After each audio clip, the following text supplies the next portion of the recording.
국정관리위원회 제 진술을 시작하겠습니다. 먼저 당 필요구 청해 주셨는데 추미애 대표님 무엇보다는 정책위원장 선정해 주셨습니다. 국회 본회의장은 과거에서 벗어나지 못하고 있고 국회 앞마당에는 미래로 가는 친환경차가 우리를 기다리고 있었습니다. 방금 친환경차 여러 가지 모델을 보고 이것이 우리 미래구나 이렇게 실감을 하는 순간 또 여러분을 만났습니다. 이 자리는 핵심 국정과제 이행을 위한 TF팀의 전체 회의입니다. 딱 보니까 우리 당의 대표 선수들, 대표 얼굴들이 모이셨네요. 준비된 더불어민주당 모습입니다. 민주당은 문재인 정부의 성공을 뒷받침하고 국민 염원이 실현될 수 있도록 문재인 정부 100대 국정과제를 10분야로 분류해서 당내 TF를 구성했습니다. 해당 분야에 대한 전문성을 바탕으로 왕성한 의정활동을 하고 계시는 의원님들을 단장과 간사로 이 자리에 모셨습니다. 당내를 망라한 전문가들이 모이신 만큼 과제들을 잘 추진해 나갈 것이라 크게 기대를 합니다.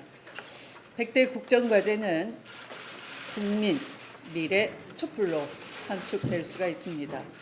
국민이라면 누구나 걱정 없이 살 수 있는 나라를 만들기 위해 일자리와 최저임금, 건강보험, 주거 등의 대책을 관리하고 미래를 대비하는 공정과세, 공교육, 에너지 정책을 주도하는 동시에 촛불의 가장 큰 요구 사항이었던 권력기관의 개혁, 언론 공정성 확보에 앞장서겠다는 민주당의 포부가 담겨 있습니다. 오늘이 15번째 절기인 백로입니다. 백로 전 미발, 백로까지 이삭이 나오지 않는 벼는 더 이상 크지 못한다, 이런 속담이 있습니다. 때에 맞추어서 이삭이 나야 쌀을 얻을 수 있다는 자연의 이치를 이룬 것입니다. 국정과제가 적시에 시행되어 성과를 낼 때 국민들께서 나라다운 나라가 되어가는 것을 실감할 것이고 우리들에게 더 많은 힘을 실어줄 것입니다. 그런 차원에서 보면 이번 정기국회는 적폐청산과 나라다운 나라를 향해 가는 분수령이 될 것입니다. 문재인 정부의 성패가 이번 정기국회에서 여기 계신 의원 여러분들의 활약에 달려있다 해도 과언이 아닙니다. 촛불 염원은 아직도 계속되고 있다는 무거운 책임감을 갖고 혼신의 힘을 다해 주실 것을 부탁드립니다. 고맙습니다. 네, 감사합니다. 다음은 정의를 관해서 연말 주의해 주고 계신 우원식 의원님의 말씀드리겠습니다. 네, 반갑습니다. 북한 핵실험으로 안보 위기가 높아지고 또 침체에 빠진 경제와 민생에 새로운 활력을 불어넣겠다는 새 정부 개혁 이행의 시험대인 정기국회가 시작되었습니다. 그러나 위기 대응과 그 개혁 이행의 파트너가 되어야 될 제1야당이 국회를 뛰쳐나가서 국회가 실질적으로 잘 이루어지고 있지 않습니다. 국가적 위기 극복을 위해서 1분 1초가 아까운 이 시기에 참으로 안타깝고 답답합니다. 이럴 때일수록 당정청이 더욱 굳건하게 혼연일체가 돼서 대내외 위기와 도전에 슬기롭게 대처해 나가서 이 문제를 해결해 나가야 됩니다. 무엇보다 국정 안정에 만전을 기하고 나라다운 나라를 만들기 위한 개혁 과제를 법적 제도적으로 정비하는 일이 우선적인 일입니다. 100대 국정과제를 체계적으로 잘 분류했고 또 100대 국정과제를 하나하나 책임의원을 정해서 차분차분 추진해 갑니다. 또 그 이행을 위한 당의 TF가 이렇게 10개를 만들어졌습니다. TF 명칭 하나하나를 봐도 우리가 무엇을 중심으로 일할 것인가 라고 하는 것이 드러나 있습니다. 국민들이 정말 힘들어하는 민생, 그것이 우리 10대 TF의 중심이고 또 하나는 적폐에 있어서 불공정, 불평등을 드러내는 각곳에 불공정과 불평등을 드러내는 적폐를 청산하는 일, 이 두 가지로 10개의 TF가 구성되어 있습니다. 적폐 청산과 국민들의 민생을 살피는 일, 이것이 이번 정기국회 우리가 해야 될 일이다라고 하는 것이 이 명칭만 봐도 그대로 드러나겠다는 것입니다. 무엇보다 각 TF를 이끌어 주실 단장님, 간사 의원님들의 역량의 핵심 과제는 물론 100대 과제 이행의 성공 여부가 달려 있습니다. 그런데 여기서 이렇게 한 분 한 분 얼굴을 보니까 정말 든든하고 우리 당의 인재들이 적재적소에 잘 포진했다는 생각에 이렇게 보기만 해도 정말 마음이 든든해집니다. 핵심 국정과제의 중요성을 감안할 때 거침없이 이끌고 막힘없이 이행해 나가는 데 앞장서 주시길 당부드립니다. 안정적으로 활동할 수 있도록 원내에서도 최대한 지원을 아끼지 않겠다 하는 말씀드립니다. 국민 생활 곳곳에 숨어있는 적폐의 뿌리를 드러내고 민생개혁의 씨앗을 뿌려서 새로운 대한민국이라는 열매를 맺을 때까지 TFT 소속 의원들 모두가 한마음 한뜻으로 활동해 주실 것을 당부드립니다. 이상입니다. 네, 감사합니다. 다음은 문재인 정부의 국정을 추진하는 당정을 공동으로 김태년 정책위원장님의 말씀드리겠습니다. 두 분 당대표님 그리고 원내대표님께서 말씀 주셨고 또 아침 정책조정회의에서 핵심 국정과제 이행 TF팀에 대해서 공개 발언을 통해서 말씀을 드렸기 때문에 저는 제 말씀을 생략하는 게 좋을 것 같습니다. 다만 한 가지 이 어려운 과제들을 이행하기 위해서 이 TF팀을 흔쾌히 맡아주신 우리 변재일 의원님과 윤호중 의원님을 포함한 모든 단장님들과 간사 의원님들께 감사의 말씀을 드리고 큰 활약을 기대하겠습니다. 고맙습니다. 감사합니다. 다음 순서는 각 단장님들의 말씀을 듣는 시간을 간단히 갖도록 하겠습니다. 우선 첫 번째, 저희 권력기관 계획팀은 당 적폐청산 특위로 개최가 되었습니다. 그래서 당 적폐청산 특위 위원장 맡고 계신 박범계 최고위원님의 말씀을 듣겠습니다. 네, 박범계입니다. 적폐청산 없는 권력기관 개혁, 제도 개선은 공허합니다. 또 제도 개선으로 이어지지 않는 적폐청산은 미완의 일입니다. 지금 청년 실업 10% 시대에 젊은이들의 꿈과 미래를 탈취한 채용 비리가 온 나라를 시끄럽게 하고 있습니다. 검찰이 과연 공정하게 수사를 했는지 되짚어봐야 할 중요한 대목이라고 생각합니다. 문재인 대통령께서 공수처 설치와 검경수사권 조정에 대한 내년 개헌 전 실현 의지를 강조했습니다. 공수처의 설치는 단순한 검찰 개혁으로 끝나는 그러한 과제가 아닙니다.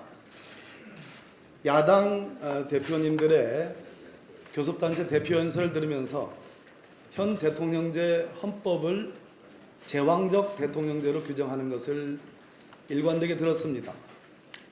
그렇다면 권력기관 역시 권한이 집중되고 독주와 남용을 일삼는 것을 막아야 하지 않겠습니까?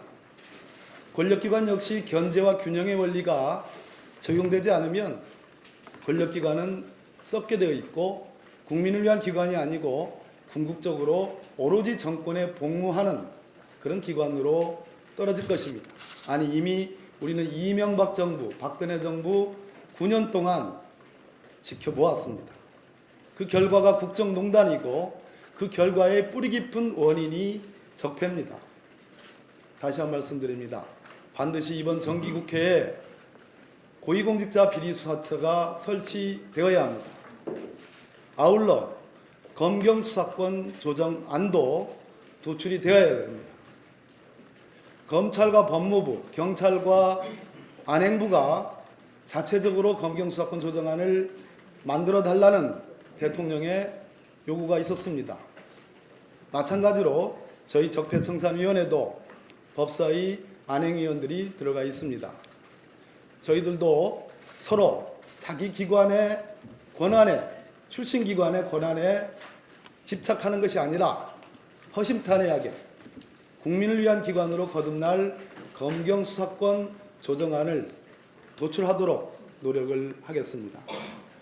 아울러 적폐청산위원회는 현재 11개 상임위원회에 각 조응하는 각 부처별 적폐청산 TF에 맞게끔 15분의 의원님들을 모셨습니다. 정무위에 박용진 의원님도 추가로 모셨습니다. 금융적폐도 주요하게 다룰 사안이라는 점을 보고드립니다. 이상입니다. 네, 감사합니다. 다음은 최저임금 인상에 따른 소상공인 공부대학자 지원된 TFT 관장을 맡고 계시는 박광원 의원님의 말씀을 듣겠습니다. 네, 박광원입니다. 반갑습니다. 매우 중요한 시간이고 또 시기입니다. 최저임금 인상은 사실은 이제 정상적으로 올리는 건데요. 우리가 얘기하고 또 목표라고 하는 포용적 성장, 소득주도 성장을 기반으로 한 중부당, 중복지 나라로 가기 위한 첫걸음입니다. 매우 중요한데 사실은 이렇게 최저임금을 올리다 보니까 이제 부담이 는 중소자영업자 또 소상공인들을 위한 대책을 마련하는 것이 이 TF의 매우 중요한 과제입니다. 그래서 우선 1차적으로 내년에 과거 평균적으로 최저임금이 인상되던 비율보다 초과돼서 오른 부분에 대해서 고용인 30인 이하 사업장에 대해서 근로자 한 명당 한 달에 13만 원씩을 지원하겠다는 예산은 이미 발표가 됐습니다. 사실은 근데 그 임금의 문제보다도 우리 추미애 대표님께서 대표연설에서 말씀하셨습니다. 지대의 문제입니다. 임대료 문제가 가장 큰 부담입니다. 이 문제는 지금 여기 이제 같이 9번의 TF로 되어 있는 우리 민홍철 단장님이 맡고 계신 부동산 안정 이 문제하고도 관계가 되는 부분이어서 같이 협의를 해 나가겠고요. 그것 말고도 착취 구조인 프랜차이즈 이 제도, 프랜차이즈 계약 제도, 그 다음에 또 대기업의 무차별적인 동네 상권 진입 이런 문제도 다 이와 유관한 문제들입니다. 그래서 이렇게 불합리하고 불공정한 어떤 이 생태계를 바로 잡는 전반적인 과제에 대해서 다 검토를 하도록 하겠습니다. 다음 주부터 이제 중소상공인 관련해서 각 부처별로 대책을 1차적으로 쭉 보고를 받고요. 또 국정감사를 통해서 문제를 지적하고 정부 부처의 대책을 촉구하고 하면서 종합적으로 최대한 빨리 대책을 마련하도록 하겠습니다. 여기 이제 위원으로 참여하시도록 되어 있는 분들은 우리 권칠승 간사님을 포함해서 김병관, 강병원, 박찬대, 정재호, 권미혁, 표창원, 금태섭, 또 이훈 의원 각 위원회별로 다 참여를 할 거고요. 자문위원도 저희들이 구성을 했습니다. 서울대학교 박상인 교수, 또 국정교육 자문위원 전문위원을 하신 구재희 세무사, 또 한국노동연구원의 이장원 연구원 각계 전문가들을 자문위원으로 참여시켰습니다. 네, 이상 보고를 마칩니다. 네, 감사합니다. 다음 건강보험 부장성 강화 TFT의 전혜숙 단장님 말씀 드리겠습니다. 네. 건강보험 보장성 강화 TF 단장은 전혜숙입니다. 재벌이 언젠가부터 이 곳간에 돈이 쌓이고 빛이 없어졌습니다. 재벌 곳간에는 800조 가까운 돈이 쌓이고 있는데 국민들 곳간은 이 빛을 매년 100조씩 지다 못해서 이제는 1300조 이상의 빛을 지고 있습니다. 그 빈곤 나락의 가장 큰 것이 무엇이냐면 이 의료비입니다. 재난적 의료비에서 국민을 빈곤으로 몰아넣는 이 의료비를 재난적 의료비를 구제하자. 이것이 대통령의 문재인 케어의 핵심입니다. 그럼에도 불구하고 이것을 마치 포퓰리즘으로 몰고 가는 일부 세력에 대해서 저희가 정부와 그리고 보건의료단체 그리고 청와대 국회에서 저희 TF 단장팀을 이끌면서 이 사안별로 저희들이 적극적으로 대응해서 정말 이것이야말로 국민들이 나라다운 나라를 만드는데 꼭 필요한 제도라는 것을 홍보해 나갈 생각입니다. 여기에는 기동민 간사를 비롯해서 정춘숙 의원, 권미혁 의원께서 보건복지에서 도와주시고 김혜영 정무위 의원님을 모시고 실손형 보험으로 인해서 의료비가 해마다 과잉 진료를 해서 2조씩 증가하고 있는 부분에 대해서 그 문제점을 파헤치기로 했습니다. 그리고 기재위에서 김정우 의원님께서 재정적 뒷받침이 얼마나 이게 허구하지 않고 허구에 지나지 않는다는 일부 세력의 주장에 대해서 뒷받침을 해줄 생각입니다. 조원준 보건의료 전문위원과 김윤 교수, 정영선 교수, 허윤정 교수를 비롯해서 여러분들이 각계에서 함께할 생각입니다. 국민들이 아파도 걱정 없는 의료비 걱정 없는 나라 만드는데 최선을 다하겠습니다. 지금은 이제 통신 네트워크에 연결되지 않아서는 사람의 삶도 개인의 삶도 없어지고 또 우리 국가 사회를 운영하는 시스템 자체도 사실 붕괴되거나 먹통이 되는 그런 시대에 온 것이 아닌가 이렇게 생각하고 있습니다. 더군다나 4차 산업혁명을 얘기하면서는 이제는 네트워크와 통신의 중요성은 점점 더 강조되기 때문에 모든 국민의 삶의 기본이 되는 통신에 대한 부담을 어떻게 줄여나갈 것이냐 이런 것들이 시대적 과제로 지어지고 있습니다. 그래서 우리 통신비 인하 태스크포스에서는 통신 서비스 이용자가 통신 서비스 제공자한테 낸 통신 요금이 통신 서비스 제공자를 통해서 어디로 흘러가는가 돈의 흐름을 전부 추적하겠습니다. 돈의 흐름을 전부 추적해서 통신 서비스 이용자가 부담할 필요가 없는 돈에 대해서는 차단하는 방법을 강구하고 통신 서비스 제공자가 과다한 이윤을 추구하는 경우에는 그 통신 서비스 제공자들과 협상을 해나가도록 하겠습니다. 다만 이런 과정에서 이런 통신비 인하에 대한 노력들이 앞으로 4차 산업혁명 시대를 맞이해서 대용량의 데이터 통신 이용이 보편화되어야 되는데 대용량의 데이터 통신 이용을 지연시키거나 저해하거나 다양한 기능을 가진 단말기의 보급을 축소시키는 그렇게 하는 경우는 오히려 우리 사회가 진화하고 4차 산업혁명 시대로 가는 데 대해서 역작용이 나타날 것이라고 판단되기 때문에 두 가지 가치에 대해서 균형점을 맞춰 나가도록 하겠습니다. 감사합니다. 네, 고맙습니다. 다음은 공정과제 시대 윤호중 관장님께서 말씀해 주시겠습니다. 네, 공정과세 실현 TF팀 윤호중입니다. 어제 오늘 대표연설을 교섭단체 대표연설이 있는 만큼 경청하는 자세로 임했는데 굉장히 힘들었습니다.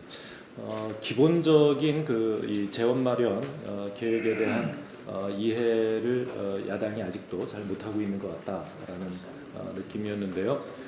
기본적으로 그러니까 178조의 국정과제 재원을 마련하기 위해서 정부의 정말 자기 혁신 노력이 세금 더 걷는 것보다는 단 1원이라도 더 혁신의 노력을 해야 된다라는 정신으로 접근을 해서 좀 전에도 20조가 넘는 국채를 발행한다 이렇게 이야기를 했습니다만 20조가 아니라 30조, 40조 넘는 국채를 발행했던 정부에 관계됐던 분들이 하실 말씀은 아닌 것 같습니다. 최대한 이 국민들의 세금을 요모조모 정말 알차게 쓰기 위해서 계획을 세운 것에 대해서 자세히 살펴보면 아시리라고 생각을 합니다만 단지 야당의 입장에서 반대를 위한 반대라든가 또 비판을 위한 비판을 위해서 이야기하는 것 같습니다. 이번 정기국회에 제출되는 또 이번 정기국회에서 예산 부수법안으로 처리할 이 세법 개정안들은 바로 그런 이 정신에서 이 증세를 최소화하고 필요 최소한의 범위 내에서 하되 부담은 담세 능력이 있는 고소득자, 고소득 법인을 우선해서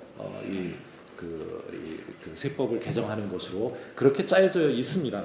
바로 이런 것들을 저희가 깊이 있게 더 논의해서 올해 정기국회에서 반드시 원만하게 처리될 수 있도록 최선을 다하고요. 아울러서 이 국정과제 중에 이 제도 설계가 완결되지 못한 부분들에 대해서 예비 재원을 마련하는 것들이 있습니다.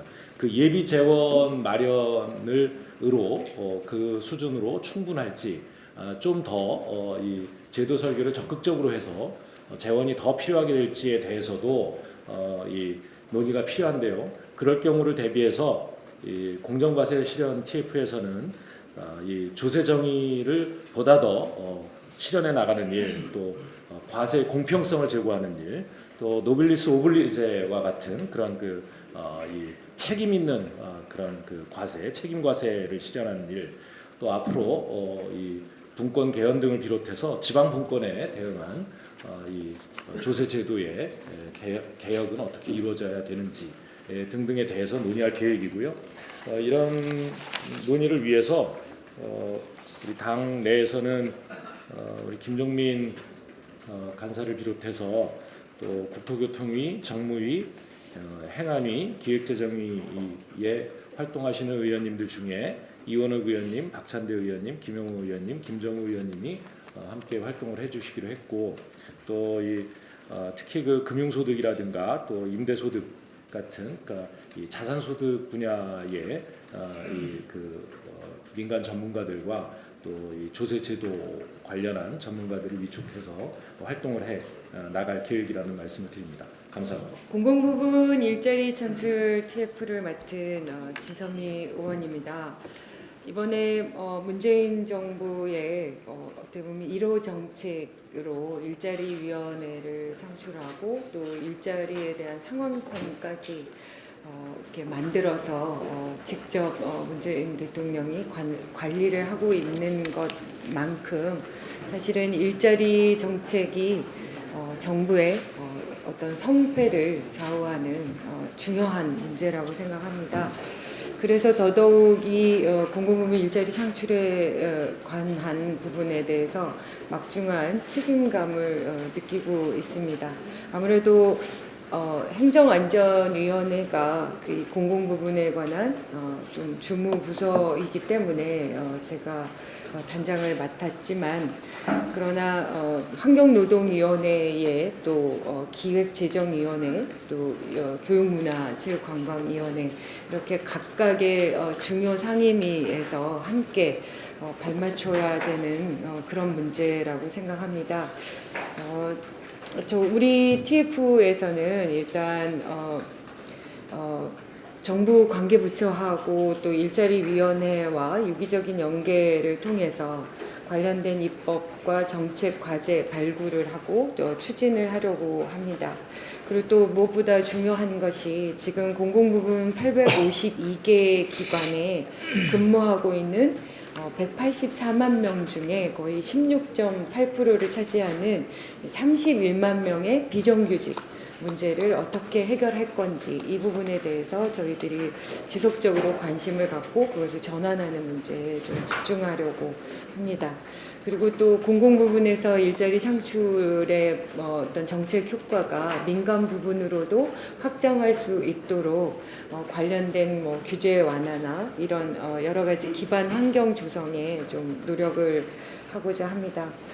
아무래도 이 부분들과 관련해서 말씀드린 대로 관련된 상임위 위원님들과 또 바깥의 외부 위원님들을 모시고 공론화를 할 수 있는 다양한 그런 토론회나 간담회 등의 그런 활동들을 좀 하려고 합니다. 아무래도 이 일자리 창출은 특별히 여야가 없다는 말씀을 꼭 드리고, 야당에게도 이 부분과 관련해서 좀 법과 제도의 개선에 함께 힘써 주실 것을 강하게 부탁드리겠습니다. 고맙습니다. 네, 감사합니다. 다음으로 부동산 안장님 민홍철 단장님께서 말씀해 주시겠습니다. 부동산 안정 및 서민주거복지 TF팀 단장 민홍철 의원입니다. 우리나라 부동산의 문제의 근본은 주택보급률이 100%를 넘어섰지만 자가 점유율이 50% 중반입니다. 거기서 정체되고 있고 전세에서 월세로의 전환이 가속화가 지금 돼서 서민들의 주거비 부담이 가중되면서 주거 불안이 계속되고 또 부동산이 투기의 수단으로 전락했다는 것입니다. 문재인 정부 출범 후에 지난 8.2 부동산 대책이 이제 시행이 되고 있고 시장의 신호는 어느 정도 이제 긍정적인 신호가 있습니다. 다만 이제 다소 보완적인 차원에서 지난 9월 5일 날 그 후속 대책을 또 발표를 했고 따라서 이제 문재인 정부가 추구하는 부동산 시장의 그 하향 안정화와 주거 안정에 대한 강력한 의지와 메시지를 보여줄 필요가 있다 이렇게 생각을 합니다. 이제부터는 서민 주거 안정에 정책 역량을 집중해서 집 걱정 또 전월세 걱정 이사 걱정 없는 환경을 만들어 가야 합니다. 집은 투기의 수단이 아니라 거주에 필요한 공간이다라는 의식을 확실하게 심어줘야 되고요. 그 다음에 실수요자 위주의 주거정책 기조를 일관되게 유지할 필요가 있다. 그리고 주거 부동산 정책이 경기 부양이나 금융정책의 보조수단이 아니라 그 자체로 의미를 갖도록 뒷받침해야 될 것이다. 저는 그렇게 생각을 합니다. 따라서 우리 TF에서는 부동산 경기 부양에 치중했던 지난 정부의 부동산 정책에서 벗어나서 서민의 주거 안정과 주거비 부담 완화를 위해서 지원을 확대하고 필요한 법률이라든지 제도 개선을 추진하고자 합니다. 우선적으로 주택 공급이나 주거복지 및 주택임대차 정책부서와 법률소관부처가 지금 현재 2호나 체계로 운영이 되고 있습니다. 그 주택임대차 보호법이 대표적인데요. 그래서 서민 주거 안정을 위한 정책의 효과적 추진에 한계가 있기 때문에 현재 법무부 소관인 주택임대차 보호법 등을 법무부와 국토부 소관으로 이렇게 변경하는 것을 검토하도록 하겠습니다. 그리고 이제 정부와 긴밀히 협조해서 어제 이제 우리 추미애 대표께서도 대표연설로 지대 추구 사회를 건설해야 된다고 말씀하셨듯이 임대료 문제가 지금 심각합니다. 그래서 임대주택사업자 등록제라든지 전월세 상환제, 그 다음에 계약갱신 청구권 제도 도입 등도 한번 검토할 수 있는 그런 검토를 할 수 있도록 해서 이제부터는 그 실수요자 중심의 부동산, 그 다음에 주택시장 질서를 확립할 수 있도록 제도 개선하는 데 최선을 다하도록 하겠습니다. 주로 이제 국토위 위원님들 위주로 위원들을 편성하고 또 주거복지 전문가들도 참여할 수 있는 그런 체제로 운영할 수 있도록 그렇게 하겠습니다. 예, 이상입니다. 네, 감사합니다. 지금 현재는 뭐 공영방송 때문에 국민 여러분의 관심을 받고 있습니다. 공영방송 문제를 좀 조속히 자리를 잡아서 국민의 품으로 돌아올 수 있도록 노력하고요. 이뿐만 아니고 지금 민영이나 지역방송 여기에도 비슷한 문제들이 분출되고 있습니다. 그리고 사실 연합뉴스 같은 경우에는 역사상 처음으로 연합뉴스가 80년 전두환 정권에서 탄생이 된 그 이후로 처음으로 내부에서 자성의 목소리가 분출이 되어 있는 것도 특이할 사안이고요. YTN은 지금 다행히 해직자 복직이 되어 있습니다만은 아직도 해결해야 될 문제들이 많이 있고 특히 이 경영진을 좀 결정을 해야 됩니다. 그래서 전반적으로 이사진과 그리고 경영진이 자격과 자질이 있는 사람으로 구성될 수 있도록 하겠습니다. 그렇게 하기 위해서 정부 각 기관이 그 사이에 보호막 구실을 하면서 방치하고 방관하고 실제로는 비호를 해온 정부 각 기관들이 자신들의 역할을 제대로 할 수 있도록 하겠습니다. 필요하다면 감사, 조사, 검사, 수사 이런 모든 그 사이에 쓰지 않았던 정부기관의 권능을 활용을 해서 공영이건 민영이건 언론이 제자리를 찾아가는데 도움을 줄 수 있도록 하겠습니다. 지금 계속해서 방송법 문제를 가지고 여러 가지 얘기들이 오고 가고 있는데요. 문재인 대통령의 지적이 있건 없건 사실 김재철 방지법의 한계는 분명히 처음부터 존재하고 있었고요. 그것이 정치적 현실과의 타협의 산물이 현재 162명이 발언한 법안입니다. 근데 소망스러운 공영방송의 지배구조는 정치권과의 완전한 절연, 분리, 유리입니다.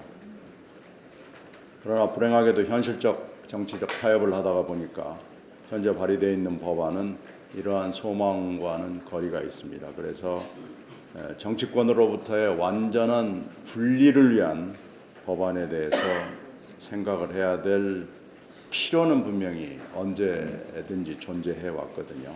이 부분을 다시 생각해 보겠다는 말씀을 제가 처음부터 지난 워크숍 저희들이 했을 때부터 말씀을 드렸는데 자꾸 야당 쪽에서나 또 일부 언론들이 입장이 바뀌었다고 비판을 해옵니다마는 한 번도 입장을 바꾼 적은 없고요. 고통스럽지만 정치권으로부터 공영방송을 분리하는 우리의 목적은 변치 않습니다. 그렇다고 해서 현재 발의되어 있는 우리의 당론으로 되어 있는 법안을 포기하지도 않고 이것도 물론 법안으로서 존재하는 거죠. 그러나 정치권으로부터 완전한 분리를 위한 이 소망과 이 국민의 열망은 그대로 존재한다는 말씀 분명히 드리겠습니다. 저희 위원회는 과방위와 교문위가 이 업무적으로 겹쳐 있기 때문에 이 상임위와 협조를 할 거고요. 박병석 전 부의장을 비롯해서 언론인 출신 의원들이 굉장히 많습니다. 이분들과 협조를 할 거고요. 물론 관심 있는 의원들과 협조를 해서 계속 꾸려 나가도록 하겠습니다. 이상입니다. 고맙습니다. 네, 고맙습니다. 다음은 한현수 및 신재생 의원님 새 정부는 안전하고 깨끗한 에너지로의 전환을 핵심 국정 과제로 추진하고 있습니다.